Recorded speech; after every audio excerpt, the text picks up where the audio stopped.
pastor Sérgio Pereira, que é pastor-presidente da Assembleia de Deus em Buritis, Rondônia. Também é secretário de comunicação da Semaderon, que é a convenção das Assembleias de Deus lá do estado de Rondônia.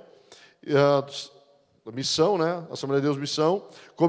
Também é membro do Comitê Ministério da Família da Semaderon, membro da Comissão de Relações Públicas da CGADB, bacharel em Teologia, graduado em Teologia pelo Instituto Inovate, bacharel em Teologia pela Facel, pós-graduado em Capelania, especializado em Teologia Prática também. E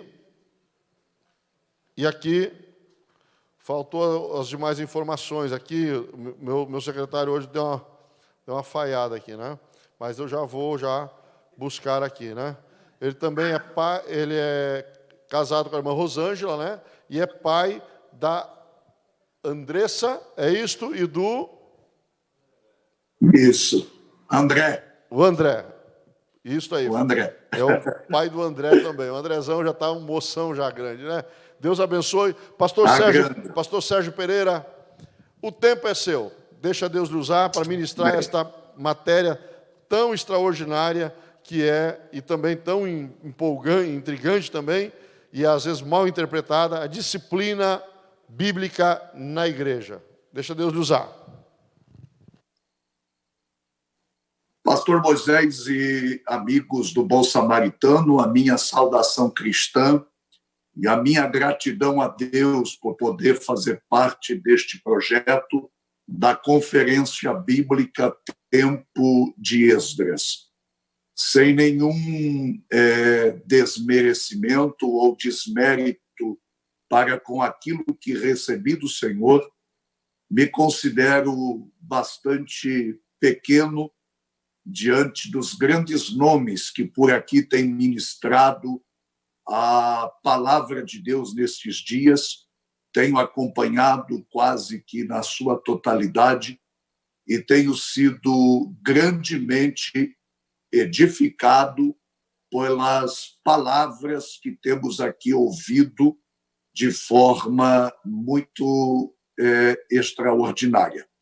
Antes de adentrar no tema, eu quero expressar minha gratidão, pastor Moisés, pelo carinho da sua amizade, pelo privilégio que sempre me concede. Tenho aprendido um princípio espiritual extraordinário que diz que a unção que você respeita é a unção que te abençoa. Tenho sido abençoado pela vida do irmão e, por isso, minha família o ama, minha casa te ama e nós louvamos a Deus por tua vida. Ao Eli Camargo, ao Cláudio Santos e a toda a equipe do Bom Samaritano, aos internos que estão aí em loco, participando desta conferência, meu carinho, meu amor e o meu respeito.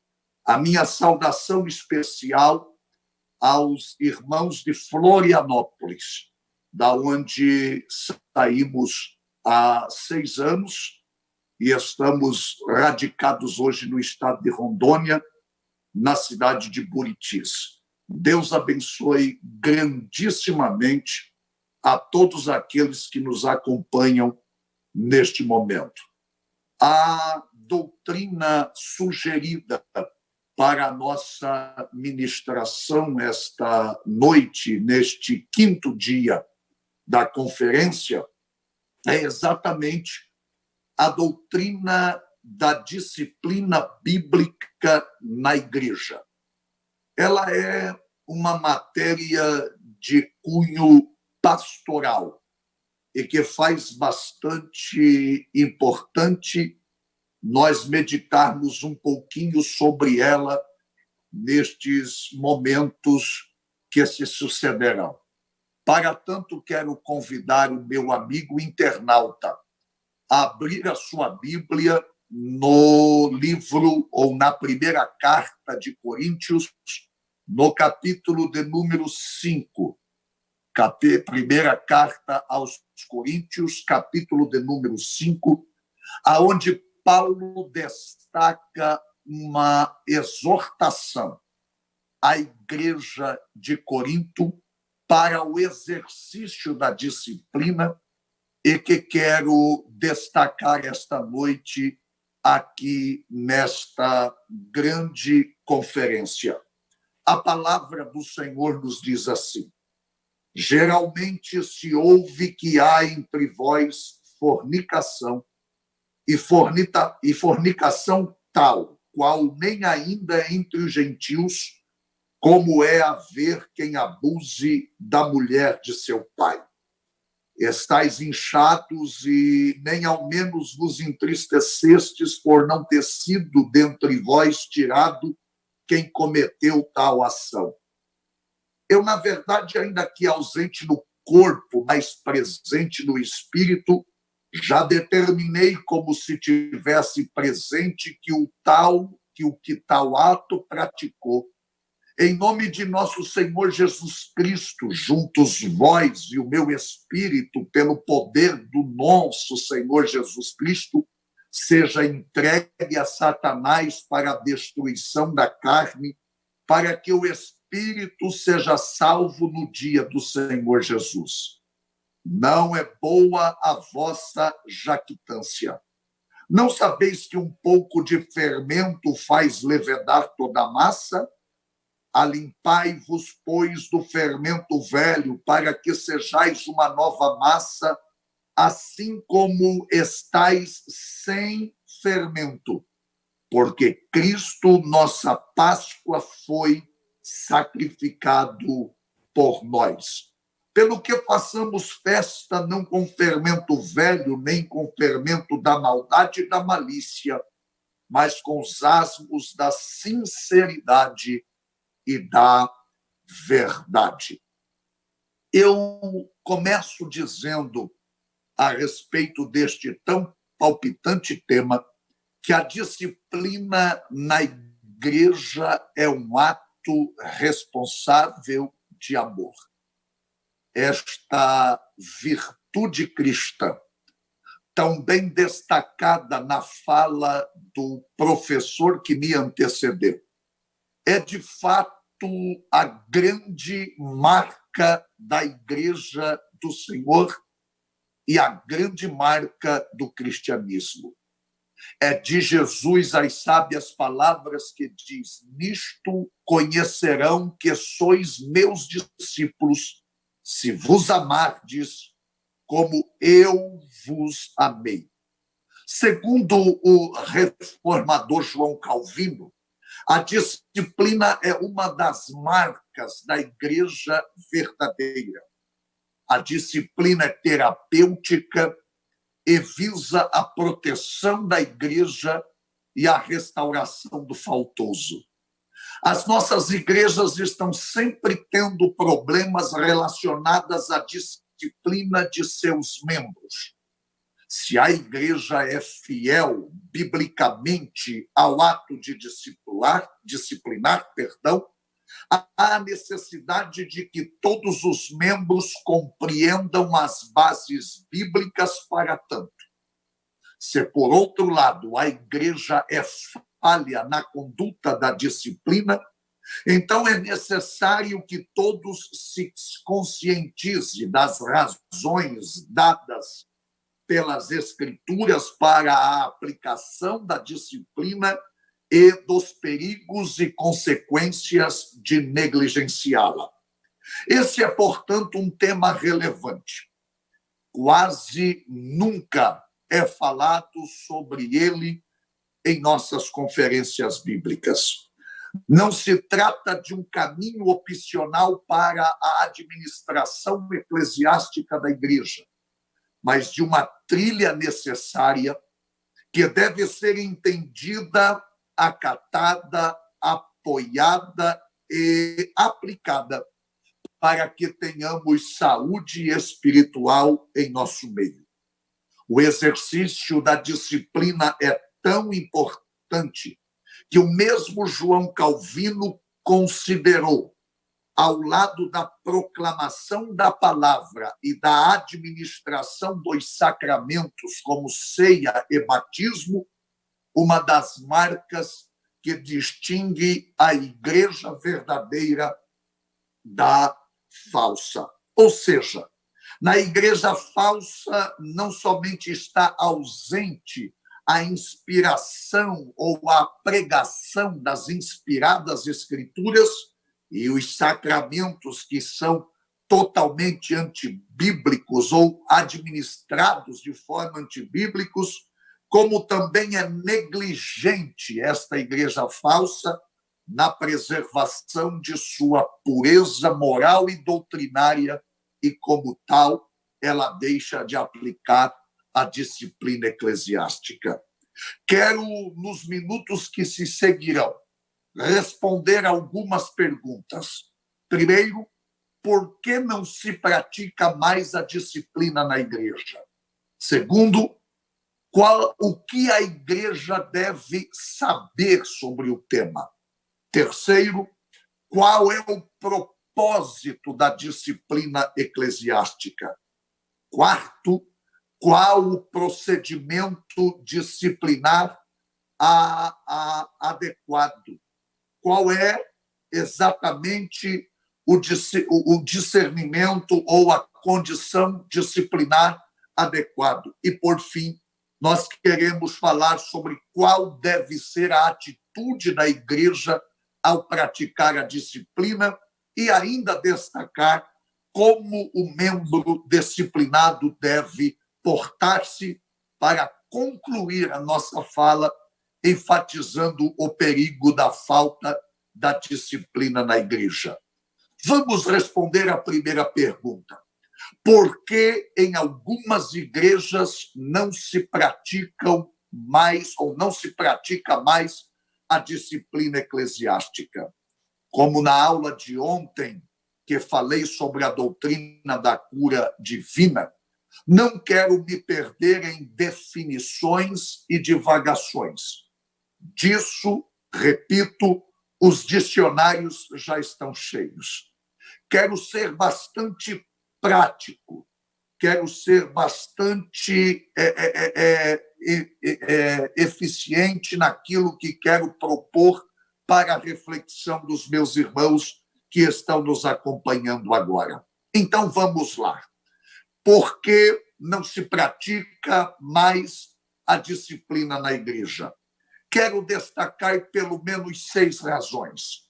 Primeiro, por causa do medo dos extremos. Ou seja, existem 2 extremos na igreja odierna.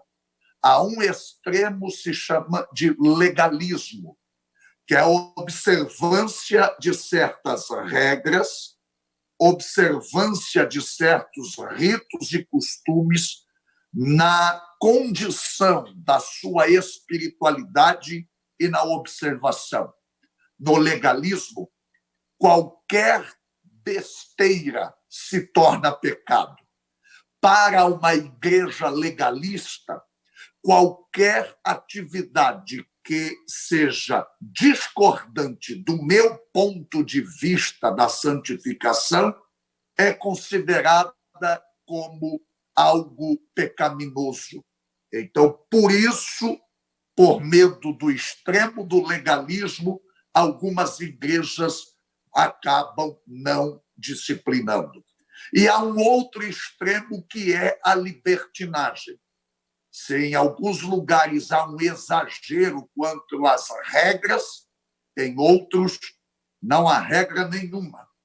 Em outros não há absolutamente nenhum padrão de conduta e de santidade.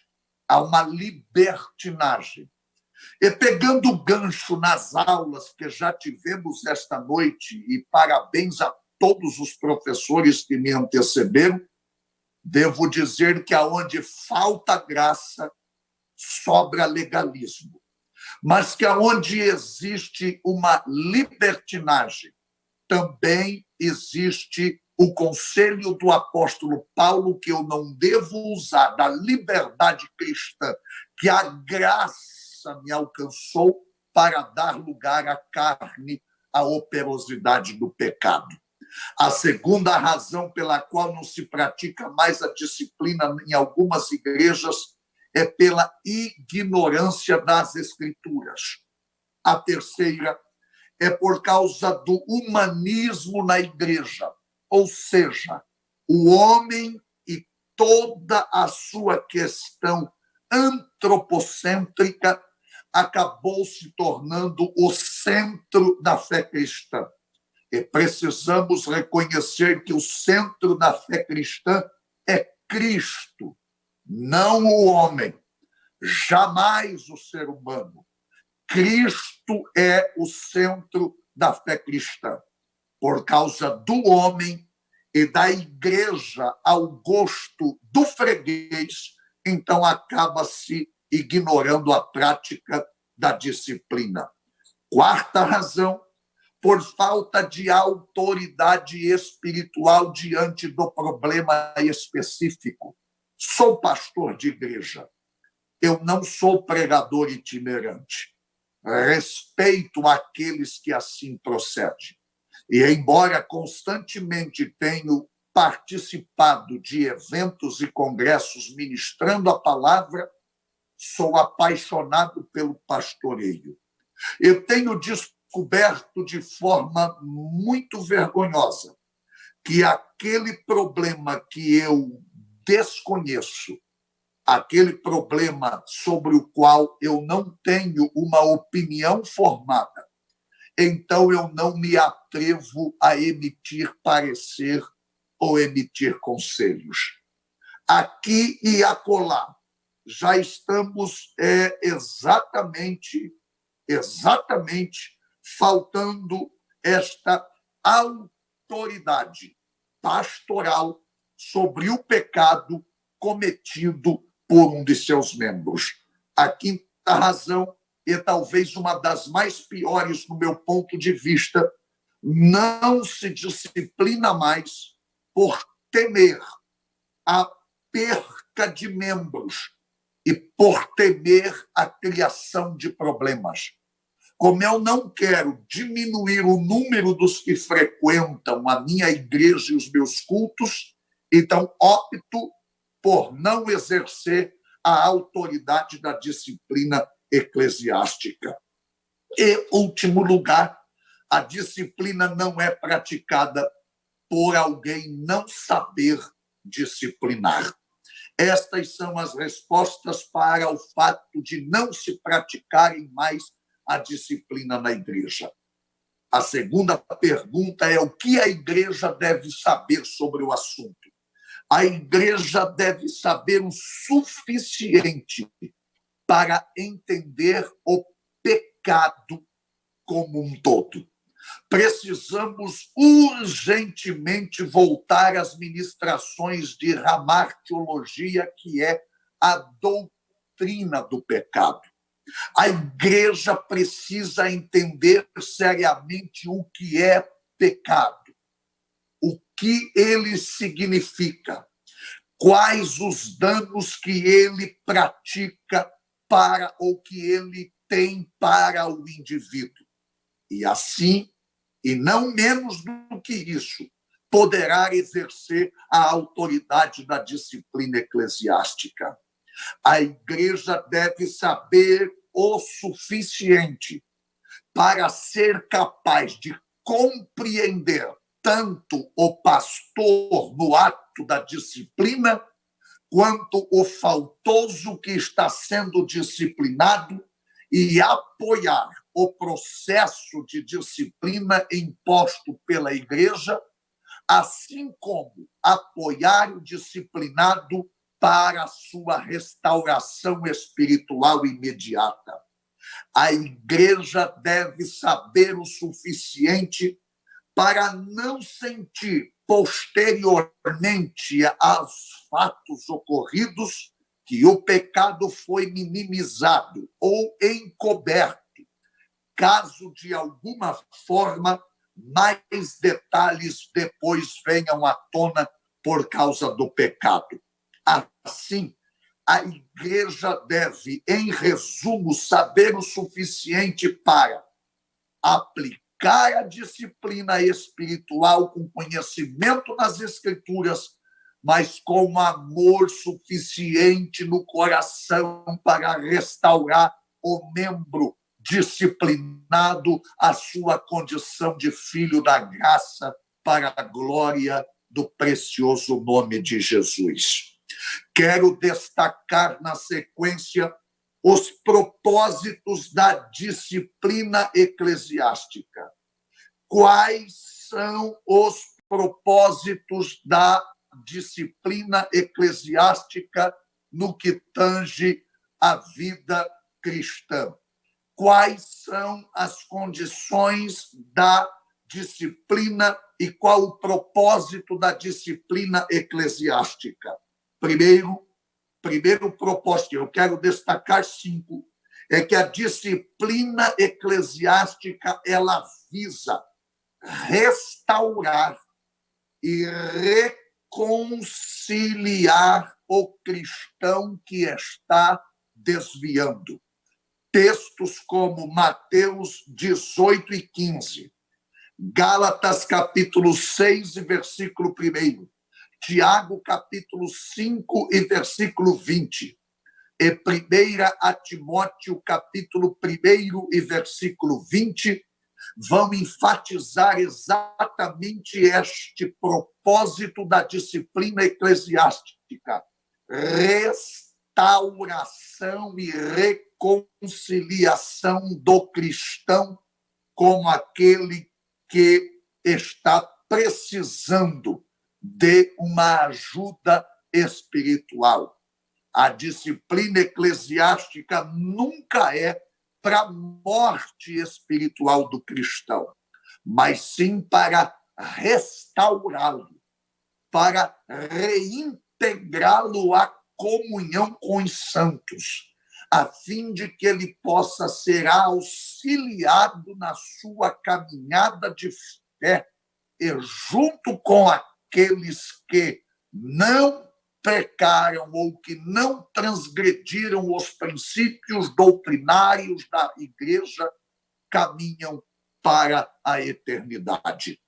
O segundo propósito da disciplina eclesiástica é impedir que o pecado se espalhe atingindo os outros. Carta aos Hebreus, no capítulo 12, versículo 15. E 1 aos Coríntios, capítulo 5 e versículo 2, que eu li no texto inicialmente, no início desta aula, destacam de maneira tão clara que o propósito da disciplina é exatamente impedir que o pecado se espalhe no meio da igreja. Eu sou filho de agricultores e aprendi que uma laranja podre dentro do mesmo cesto apodrece todas as demais laranjas. É preciso retirar a laranja podre para que as outras permaneçam intactas. O terceiro propósito da disciplina é proteger a pureza da igreja e a honra do nome de Cristo. Sobre isso, o texto de Romanos, capítulo 2, versículo 24, e Apocalipse, capítulo 2, versículo 20, vai nos enfatizar esta grande verdade. A disciplina eclesiástica protege a pureza da igreja. Ela protege a honra do nome de Cristo. A igreja se mantém pura quando a disciplina é aplicada de maneira bíblica, pastoral, amorosa e prudentemente. O quarto propósito da disciplina eclesiástica é desestimular, desincentivar outros membros da igreja a pecarem. Deuteronômio capítulo 13 e versículo 11 vai falar sobre isso, assim como o capítulo 17 do mesmo livro e versículos 12 a 14, e ainda 1 a Timóteo, capítulo 5 e versículo 20. A disciplina desencoraja outros membros a pecarem. É mais ou menos assim. Se alguém está cometendo faltas e não há por parte do pastor, da liderança eclesiástica, uma ação disciplinadora, então os outros membros, ao observarem que fulano está cometendo uma devida prática que não foi corrigida e nem tampouco ademoestada ou passado uma repreensão, estes outros que estão olhando isto acontecer serão incentivados à prática do pecado.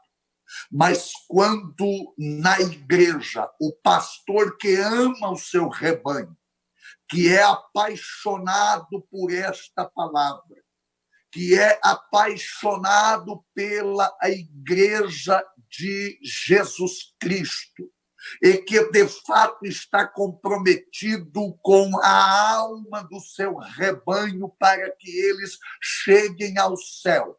Então, ao aplicar a disciplina eclesiástica, ele vai exatamente desestimular, desencorajar, alinhando outros crentes que gostariam de pecar, mas que, ao verem a disciplina sendo aplicada, sentirão temor de Deus nas suas vidas e dirão não ao pecado.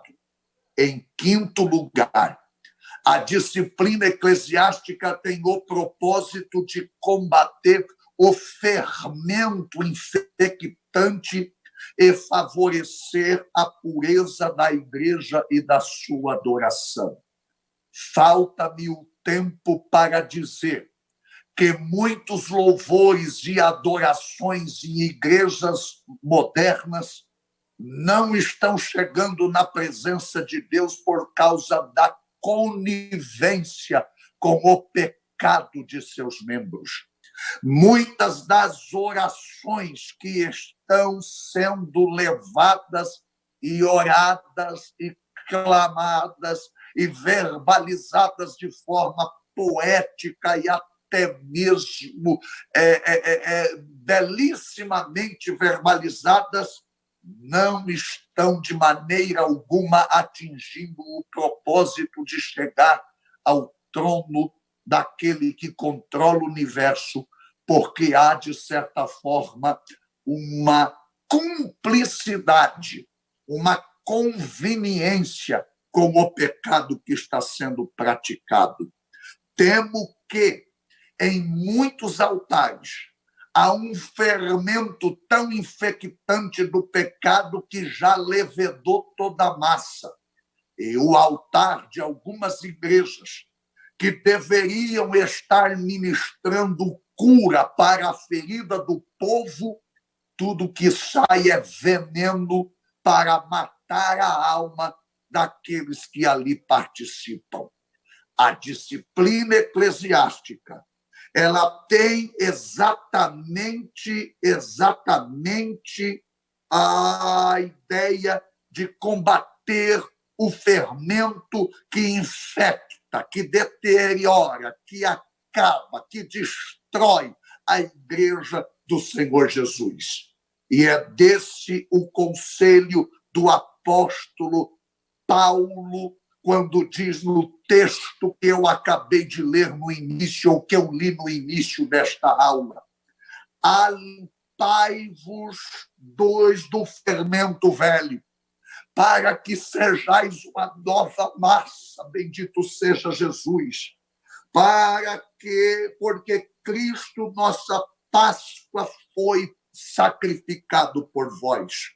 Quando a disciplina eclesiástica é levada a efeito, então a igreja ela não introjeta veneno para os seus participantes. Ao contrário disso, do altar jorra vida, do altar jorra saúde, do altar jorra bálsamo que traz alento para as feridas emocionais daqueles que estão precisando e carecendo daquela palavra naquele momento.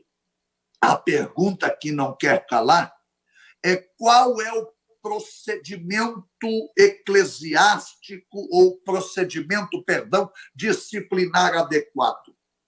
Warren Weisberg, creio que é assim que se pronuncia o nome deste grande escritor norte-americano, cujos comentários estão aqui bem na ponta do meu dedo atrás, na minha estante. Ele cita 6 diferentes situações que exigem disciplina na igreja. Primeiro, as diferenças pessoais entre os crentes, conforme o registro de Mateus, capítulo 18, versículos 15 a 17. Segundo, o erro doutrinário.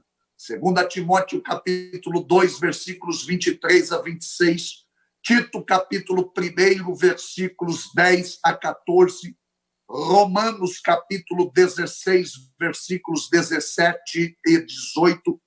2 Timóteo, capítulo 2, dos versículos 18 ao 26, e 2 de João, versículo 9.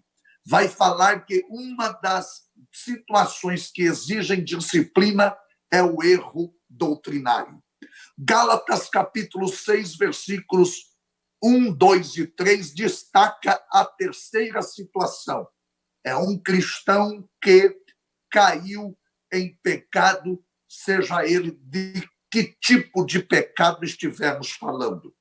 Um desordeiro contumaz, um provocador de desordens. É a quarta situação que carece de disciplina na igreja. É aquele faccioso que toma partido para provocar divisão. É o murmurador, o caluniador, aquele que fomenta grupos na igreja cujo único objetivo é denegrir a imagem da liderança e a imagem da igreja de Jesus Cristo. A quinta situação que exige disciplina na igreja, de acordo com esse comentarista, é a imoralidade flagrante, conforme o texto de 2 ao de 1 Coríntios, capítulo 5, que lemos inicialmente, quando destaca um caso de incesto, ou ainda 2 Coríntios, capítulo 2, versículos 6 a 11, que vai falar da prostituição, do adultério e da fornicação. E, por fim, 2 aos Tessalonicenses, capítulo 3, versículos 6 a 15, vai falar do caso de cristãos preguiçosos e bisbilhoteiros, fofoqueiros de plantão. Paulo vai aconselhar a igreja em Tessalônica para aplicar a disciplina para esta situação, e ali há uma recomendação muito plausível. Qual é o procedimento disciplinar adequado? Como pastor, eu recomendo que a igreja precisa, a partir do púlpito, estabelecer um ambiente de unidade do espírito no vínculo da paz.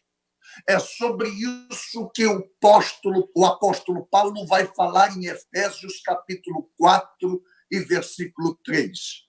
A partir do momento em que ele está falando, em que ele vai mencionar essa ideia de orientar a igreja para que um procedimento disciplinar aconteça de forma adequada, a igreja local precisa viver em um ambiente de unidade do espírito, em um ambiente de paz, em um ambiente de amor, em um ambiente de comunhão, em um ambiente de koinonia, conforme era assim que havia na igreja primitiva. A partir deste ambiente de unidade do espírito, Então vai se fazer uma admoestação verbal, de forma clara, precisa, confrontadora e, ao mesmo tempo, consoladora por parte do pastor. O pastor não pode terceirizar sua responsabilidade disciplinar. É ele, e somente ele, que deve exercer com cautela a autoridade da admoestação verbal, de forma confrontadora e consoladora para com os crentes que pecam. Disciplinar por telefone nunca será a atitude correta. Envergonhá-los publicamente no altar da igreja jamais deverá ser a postura de um pastor que ama a igreja de verdade. Ele deve admoestar verdadeiramente. Após a admoestação, o membro deve ser suspendido da comunhão da igreja, observando duas regras básicas. Regra número 1, o que está disposto na Bíblia Sagrada. O que a Bíblia Sagrada ensina sobre o pecado que está sendo alvo da correção e da disciplina. E número 2, o disposto no estatuto e regimento interno de cada igreja. A igreja não deve, de forma alguma, ela deve lutar para não excluir, mas sim incluir as pessoas, porque precisamos compreender que a igreja não é excludente, e sim inclusiva, o que não significa que a igreja é permissiva. Qual deve ser a atitude da igreja ao praticar a disciplina? Amor sincero, gentil, compassivo, de maneira nenhuma sarcástico, não considerando o pecador como um inimigo meu, mas o pecado é que deve ser repudiado. Ele é meu irmão, apesar de ter errado. Humildade e jamais espírito de vingança ou de arrogância familiar é que deve estar na atitude da igreja ao disciplinar um membro faltoso. E, acima de tudo, oração fervente, vida de santificação e de entrega e de renúncia ao pecado. Bendito seja o nome do Senhor. O perigo da falta da disciplina na igreja, começando a conclusão da minha fala, é que quando nós observamos para o texto de 1 Coríntios 5, diz que se não houver disciplina, o pecado que está sendo cometido entra em choque com o caráter santo, puro e imaculado da igreja do Senhor Jesus. Esse pecado tolerado gera acomodação e orgulho. E Paulo vai dizer que este fermento tão pequeno, que é quase imperceptível, tolerado naquela massa, vai levedar, vai estragar, vai azedar toda a massa e vai contaminar toda a igreja do Senhor. Finalizando, e o termo é muito vasto para 40 minutos, e eu recomendo a pesquisa em bons livros que você vai entender perfeitamente.